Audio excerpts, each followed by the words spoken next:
Méditation du 7 mai. Jésus Maître. Vous m'appelez Maître et Seigneur et vous dites bien, car je le suis. Jean 13, verset 13. La vocation professionnelle de Maître de Jésus, entamée à l'âge de 30 ans, après toute une jeunesse passée à travailler comme charpentier, serait aujourd'hui considérée comme une vocation presque tardive. Mais quel exemple de ne pas renoncer à nos rêves lorsque les circonstances ne nous ont pas permis d'être ce que nous aurions voulu être. Poussé par le feu de sa vocation et par l'inspiration divine, cet enseignant flamboyant avait un plan de vie clair et se consacre à l'enseignement comme les rabbins, à la prédication comme les théologiens et à l'interprétation des Écritures comme les docteurs. Mais il ne l'a fait comme aucun d'entre eux. Matthieu 7, verset 29. Les rabbins, les théologiens et les docteurs de la loi, confrontés au problème de la faim, par exemple, invoquaient des arguments en faveur de la fraternité humaine. Lui s'est engagé dans quelque chose de beaucoup plus difficile. Il a proposé à ses disciples de partager leur pain et de faire preuve de solidarité avec ceux qui sont dans le besoin. Rabbins, théologiens et docteurs de la loi s'efforçaient d'expliquer le monde. Lui avait entrepris l'utopie de le changer. Les vénérables gardiens des Écritures semblaient les enfermer, embaumés, couverts de poussière. Il les a fait revivre par son exemple.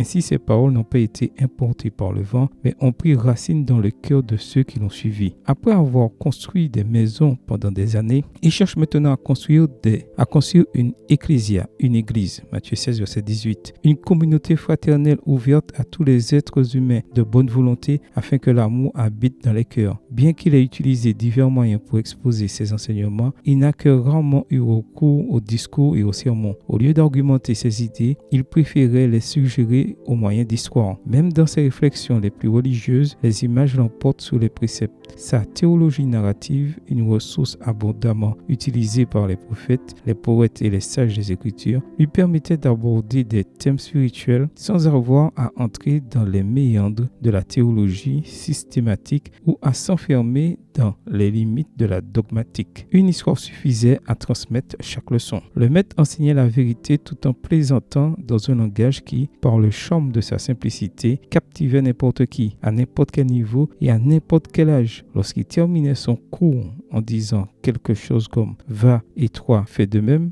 Luc 10, verset 37, tout le monde se sentait interpellé. Lorsque nous plaçons Dieu au premier plan de nos projets de vie, nous avons l'opportunité de devenir un canal de sa grâce. Seigneur, je veux être guidé par toi aujourd'hui dans tout ce que j'entreprends. Amen. Bonne journée à vous et que le Seigneur vous bénisse.